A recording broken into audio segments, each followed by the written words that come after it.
Chapter first है विद्युत आवेश तथा क्षेत्र, इलेक्ट्रिक चार्ज एंड फील्ड। आज हमारा जो टॉपिक है वो है वैद्युत द्विध्रुव। क्या है चैप्टर? वैद्युत द्विध्रुव यानी इलेक्ट्रिक डाइपोल। होता क्या है इसको समझिए। इसमें जो है दो आवेश लेते हैं हम कोई से भी, एक प्लस का आवेश और एक माइनस का आवेश। दो आवेश हैं, एक बिंदु ए पर स्थित है, एक बिंदु मान लेते हैं बी पर स्थित। दो आवेश दोनों कैसे हैं? विपरीत प्रकार के हैं। एक प्लस का है और एक दूसरा किस का है? माइनस का। तो इस निकाय के बीच की जो दूरी है वो हम मान लेते हैं कितनी? 2l। बीच की दूरी क्या मानी जाएगी? 2l। आप सोच रहे होंगे कि 2 लिया गया है क्योंकि प्लस और माइनस ये बहुत पास पास होते हैं। अगर आप बैटरी देखेंगे मोबाइल की भी, उसमें भी क्या होता? प्लस और माइनस का चिन्ह क्या होता? पास पास भी होता। तो प्लस और माइनस के बीच की दूरी बहुत कम होती है। इसको बड़ा करने के लिए कितने से गुणा कर देते हैं? 2 से गुणा कर देते हैं। तो बीच की दूरी क्या मानी जाएगी? 2l ले लेते हैं इन दोनों आवेशों के बीच की दूरी। तो वैद्युत द्विध्रुव क्या हुआ कि वह निकाय जिसमें दो बराबर परंतु विपरीत प्रकार के आवेश एक दूसरे से अल्पतम दूरी पर स्थित होते हैं। तो ये क्या बन गया? वैद्युत द्विध्रुव है ये वाला निकाय ने जो यहाँ पर बना है। अब इसी के आगे आ जाता है वैद्युत द्विध्रुव आघूर्ण। वैद्युत द्विध्रुव आघूर्ण क्या होता है? वह निकाय जिसमें दो बराबर परंतु विपरीत प्रकार के आवेश एक दूसरे से अल्पतम दूरी पर स्थित होते हैं। इनमें से एक आवेश, इन दोनों में से कौन सा आवेश लेंगे? या तो क्या ले लेंगे या क्या ले लेंगे? मान लीजिए एक आवेश ले लिया प्लस का Q तथा बीच की जो दूरी है वो कितनी है? 2l है। तो बीच की अल्पतम दूरी के गुणनफल को क्या कहते हैं हम? वैद्युत द्विध्रुव आघूर्ण कहते हैं। उसे किससे प्रदर्शित करते हैं? तो P बराबर क्या होता है? Q गुणा 2l। तो वैद्युत द्विध्रुव आघूर्ण वह निकाय है जिसमें दो बराबर परंतु विपरीत प्रकार के आवेश एक दूसरे से अल्पतम दूरी पर स्थित होते हैं। इनमें से कौन सा आवेश? एक आवेश चाहे आप प्लस का ले लें चाहे आप ले लें माइनस का, तथा बीच की जो अल्पतम दूरी है वो कितनी है? 2l है। इन दोनों के गुणनफल को क्या कहते हैं? वैद्युत द्विध्रुव आघूर्ण कहते हैं। किससे प्रदर्शित करते हैं इसे? P से। P बराबर क्या आ गया? Q गुणा 2l। Q क्या है? आवेश। और आवेश का मात्रक क्या होता है? 2l क्या है? बीच की दूरी यानी डिस्टेंस। दूरी का मात्रक क्या होता है? मीटर। तो वैद्युत द्विध्रुव आघूर्ण का जो मात्रक आ गया क्या आ गया? कूलम मीटर आ गया। इसका वैद्युत द्विध्रुव आघूर्ण का जो मात्रक आ गया वो कूलम मीटर आ गया। अब इसी की चाहिए हमें विभव की विभव। विभव किस प्रकार निकालते हैं इसे? देखिए इधर क्यों क्या है? आवेश। क्यों क्या है? आवेश। और आवेश की जो विभव होती है वो कितनी होती है? 80। 2 की कोई विभव होती नहीं। 2 कोई संख्या है। L क्या है? लंबाई। और लंबाई की विभव क्या होती है? L भी होती है। तो क्या आ जाएगा? L। तो निकल करके कितना आ जाएगा बताइए? 8TL। ये किसकी विभव निकल करके आ गई? P की। और P है क्या? वैद्युत द्विध्रुव आघूर्ण है। तो आपको ध्यान रखना है, डेफिनेशन आपको जो बोर्ड में आएगी वो इसी प्रकार के वैद्युत द्विध्रुव आघूर्ण को परिभाषित करके इसका मात्रक ज्ञात कीजिए। तो वैद्युत द्विध्रुव आघूर्ण कितने आवेश होते हैं? 2। एक कैसा आवेश होगा? एक कैसा आवेश होगा? दूसरा एक प्लस का और एक बीच की जो दूरी डिस्टेंस है वो क्या मानी जाएगी? 2l मानी जाएगी। ये क्या बन गया? वैद्युत द्विध्रुव बन गया। यानी एक ऐसा निकाय है जिसमें दो बराबर परंतु विपरीत प्रकार के आवेश एक दूसरे से अल्पतम दूरी पर स्थित होते हैं। इनमें से एक आवेश कौन सा ले लो?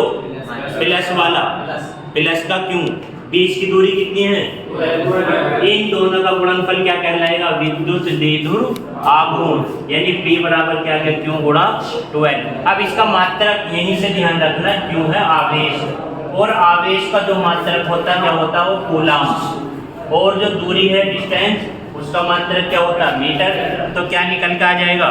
कूलम्ब मीटर आ जाएगा। अब हमें क्या ज्ञात करनी है? इसकी विमा। तो क्योंकि विमा क्या होती है? 80। अब यहाँ पर 2 की विमा होती नहीं, L है दूरी, L की L आ जाएगी तो क्या आ जाएगा? 8L आ जाएगा निकल कर। अब आपकी ये बात समझ में आगे होगी, वैद्युत द्विध्रुव आघूर्ण। इसके बाद एक डेरिवेशन है वैद्युत द्विध्रुव आघूर्ण के कारण। वैद्युत द्विध्रुव आघूर्ण के कारण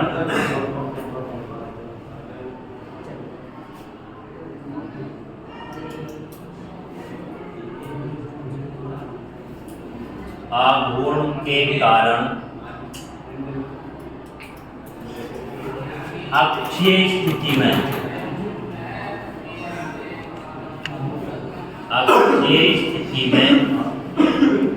वैद्युत क्षेत्र की तीव्रता, ये वेरी मोस्ट इंपॉर्टेंट है आपके लिए कि वैद्युत द्विध्रुव आघूर्ण के कारण अक्षीय स्थिति में क्या निकालनी है हमें? वैद्युत क्षेत्र की तीव्रता। इसके कारण वैद्युत द्विध्रुव आघूर्ण के कारण कौन सी स्थिति में? अक्षीय स्थिति में क्या करेंगे? वैद्युत क्षेत्र की। तो आपको जो सवाल आएगा वो इसी प्रकार आएगा कि वैद्युत द्विध्रुव आघूर्ण के कारण अक्षीय स्थिति में वैद्युत क्षेत्र की तीव्रता का व्यंजक प्राप्त कीजिए, या वैद्युत क्षेत्र की तीव्रता के लिए सूत्र प्राप्त कीजिए। तो किसके कारण निकाल लें? वैद्युत द्विध्रुव होता क्या है? एक होता है प्लस का आवेश और एक होता है यहाँ पर मान लीजिए प्लस का क्यों है और यहाँ पर क्या मान लेंगे? इस बिंदु को नाम दो A और यहाँ पर नाम दो B। बीच की दूरी कितनी ले लेंगे? 2L, और इसका मध्य बिंदु क्या आएगा? O। यहाँ से यहाँ तक की दूरी आ जाएगी L और यहाँ से यहाँ तक की दूरी आ जाएगी L। देखिए वैद्युत द्विध्रुव, यहाँ से आप ध्यान करेंगे वैद्युत द्विध्रुव क्या होता? एक प्लस का आवेश है, एक बीच की दूरी कितनी है? हमने क्या कार्य किया? L यहाँ तक की कर दी और L यहाँ तक की कर दी। आगे देखिए क्या कह रहा? के कारण अक्षीय स्थिति में, तो अक्षीय स्थिति जो होगी वो कहाँ होगी? इसी की साइड में होगी। या तो इधर चलो या इधर की तरफ साइड में चलिए, या तो हमें इधर ही साइड में चलना है या इधर की साइड में चलना। तो अक्षीय स्थिति के लिए हमने क्या मान लिया कि यहाँ पर एक बिंदु C ले लेंगे। क्या लेंगे? C। यहाँ तक जो बिंदु ले लिया जाएगा वो C, और O से जो दूरी है C तक की दूरी कितनी मान लेंगे? यहाँ से यहाँ तक की दूरी जो मान लेंगे वो R मान ली जाएगी। आई बात समझ में नहीं आई? एक बार और ध्यान करिए, वैद्युत द्विध्रुव आघूर्ण के कारण अक्षीय स्थिति में क्या चाहिए? वैद्युत क्षेत्र की तीव्रता चाहिए। अब वैद्युत द्विध्रुव आघूर्ण है तो आप समझ जाएंगे कि एक तो प्लस का आवेश है और एक बीच की दूरी कितनी है? 2L है। अब 2L को हमने क्या लिखा? हाफ L इधर ले लिया और हाफ L इधर ले लिया, ठीक है।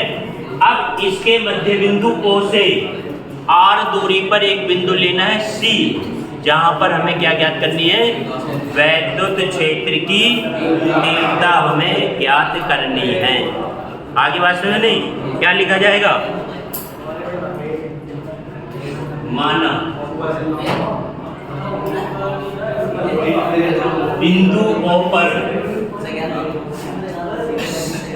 माना बिंदु A पर प्लस क्यू कूलाम तथा बिंदु डी पर माइनस क्यू कूलाम आवेश स्थित है। आवेश स्थित है। इसके मध्य बिंदु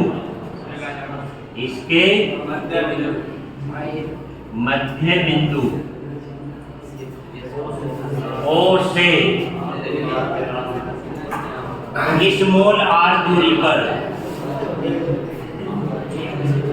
एक बिंदु क्या है? एक बिंदु C है, जिस पर वैद्युत क्षेत्र की तीव्रता ज्ञात करनी है। वैद्युत क्षेत्र की तीव्रता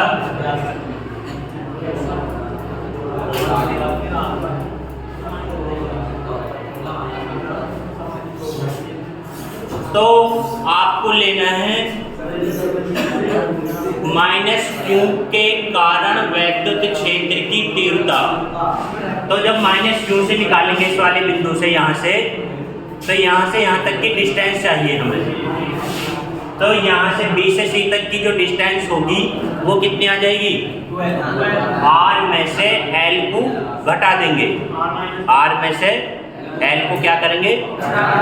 अगर प्लस क्यू से लेंगे तो वो कितनी आ जाएगी? R प्लस L आ जाएगी। तो माइनस क्यू के कारण वैद्युत क्षेत्र की तीव्रता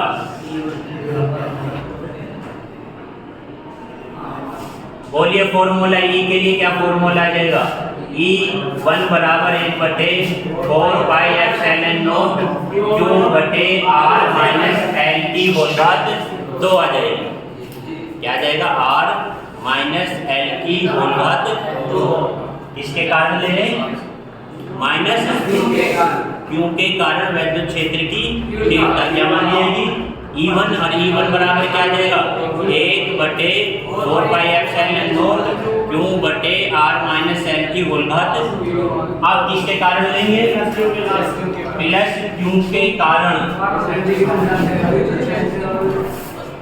वैद्युत क्षेत्र की तीव्रता E2 बराबर 1/4 पाई एप्सिलॉन नॉट Q बटे R प्लस L की होल घात, जो कि हमें कहाँ से दूरी चाहिए? प्लस Q से डिस्टेंस चाहिए। कहाँ तक की? C तक की दूरी। तो C तक की जो डिस्टेंस आ जाएगी कितनी आ जाएगी?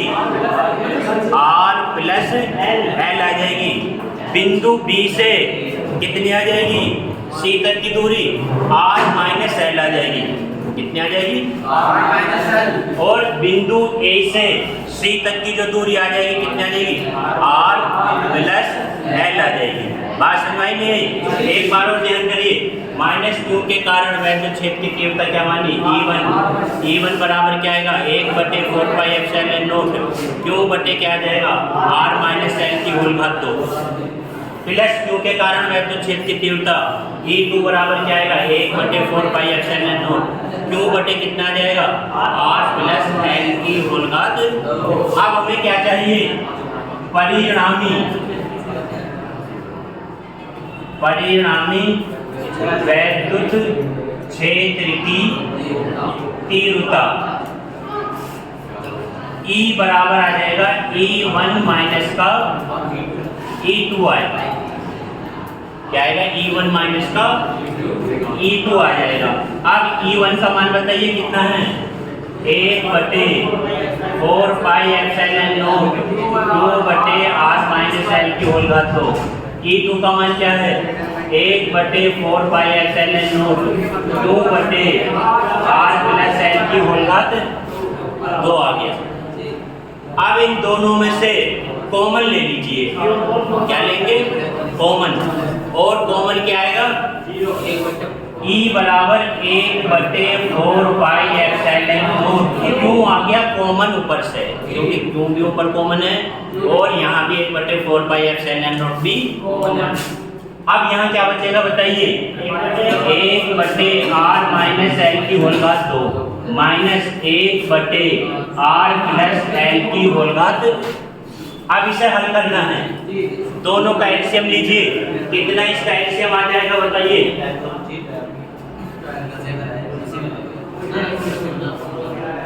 इन दोनों का जो एलसीएम निकल कर आ जाएगा E बराबर 1/4 pi epsilon not Q, LCM जो आया इसका निकल करके r माइनस एल की होल घात 2 r प्लस एल की होल घात।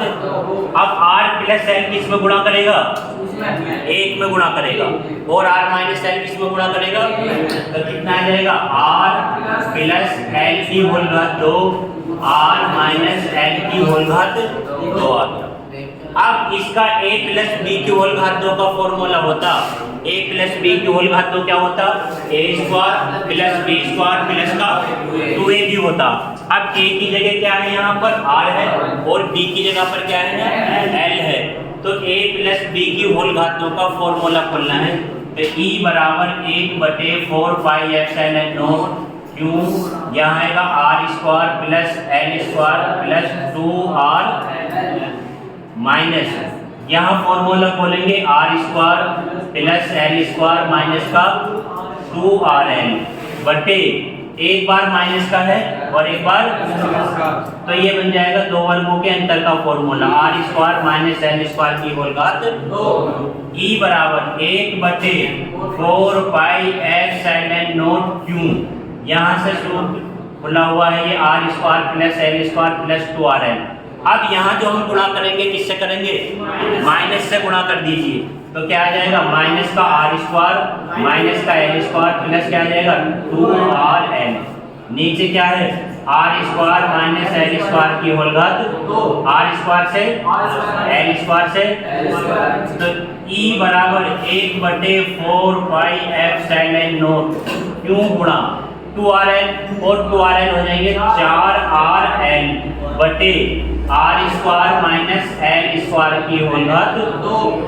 अब इस 4rl को जो है हम लिख लेंगे 2 गुणा 2, E बराबर 1/4 पाई एप्सिलॉन नॉट क्यू गुणा 2l, 4 का क्या लिख लिया गया इसे 12, क्या और बच गया इसमें 2r, तो गुणा क्या आ जाएगा 2r बटे r square minus l square की होल घात 2। अब क्यों गुणा 2l का फॉर्मूला बताइए, किसके बराबर, मैंने अभी भी बताया, p बराबर होता है q गुणा 2l, और p है क्या, वैद्युत द्विध्रुव आघूर्ण है, तो q गुणा 2l की जगह यहाँ पे क्या लिख देना है, E बराबर 1/4 पाई एप्सिलॉन नॉट क्यू गुणा 2l की जगह क्या आ जाएगा, p गुणा 2r बटे r square minus l square की होल घात 2। अब यहाँ आपको देखना है कि एक तो मान है l और एक मान है r, इन दोनों में कौन सी संख्या बड़ी है, r या l, r बड़ी है और l छोटा है, तो l क्या लिखा जाएगा, l छोटा है किससे, r से, बहुत छोटा, ये जो दो निशान आए हैं ये होता है लेस देन, यानी l का मान r से बहुत क्या है, छोटा है, तो l बराबर क्या मान लिया जाएगा 0। अब यहाँ l की जगह पर आपको मान रख देना है क्या 0। E बराबर 1/4 पाई एप्सिलॉन नॉट p गुणा 2r बटे r की घात 2 माइनस 0 की घात 2, यानी 0 की घात क्या रह जाएगा 2। E बराबर 1/4 पाई एप्सिलॉन नॉट p गुणा 2r बटे r 2 दूनी 1 r से ये वाला E बराबर 1/4 पाई एप्सिलॉन नॉट 2p बटे r की घात क्या आ जाएगा 3। ये निकल करके आ गया न्यूटन प्रति कूलम, यानी अक्षय स्थिति में वैद्युत क्षेत्र की तीव्रता के लिए फॉर्मूला जो निकल करके आ गया, E बराबर 1/4 पाई एप्सिलॉन नॉट 2p बटे r की घात 3 निकल करके आ गया। मात्रा क्या होगा इसका, E का विद्युत क्षेत्र की तीव्रता का न्यूटन प्रति कूलम आ जाएगा, क्योंकि E बराबर पहले फॉर्मूला वैद्युत क्षेत्र की तीव्रता के लिए E बराबर होता है F बटे Q। F क्या है, बल है यानी न्यूटन, और क्यों क्या है आवेश, आवेश। और आवेश का मात्रक क्या आ जाएगा न्यूटन प्रति कूलम।